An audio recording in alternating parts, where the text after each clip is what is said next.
Well, a little quick update on the barn project for, we've been gutting this thing, getting ready for wedding. Well, as you know, I showed you the mess that was created by all the concrete trucks and stuff. So today was hydroseeding day.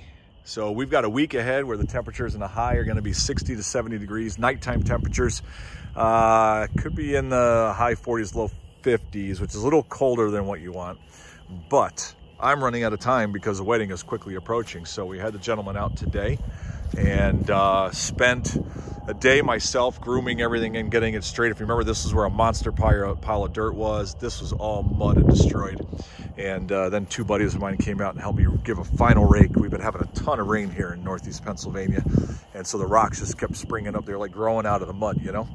So these guys come in and I don't know, I've never done hydroseeding before, so it was a learning lesson. And they have a 1 tank minimum. That tank is 1,000 gallons. And 1,000 gallons does 800, I'm gonna try to hop over here, does 8,000 square foot.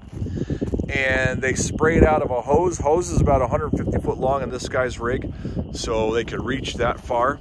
And then they just spray it. This was all dirt before they just did this. I mean, they just pulled out just now.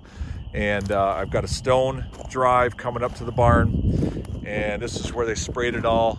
They went all the way around the back by the patio that we put on. As you know, I have a video on that, you've seen that.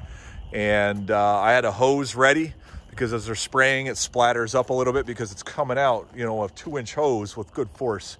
So you just rinse stuff off if they go.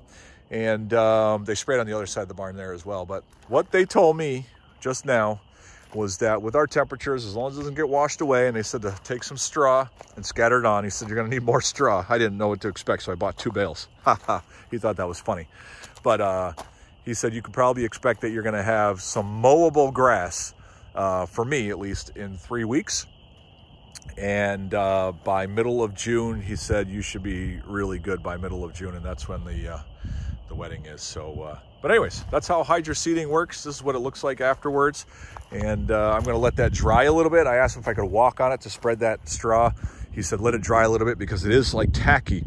It has like, I don't know if you can tell, but it's like fine shredded paper mixed with grass seed, with fertilizer, and some kind of a sticky substance. So he said, let it dry a little bit before you go walking on there.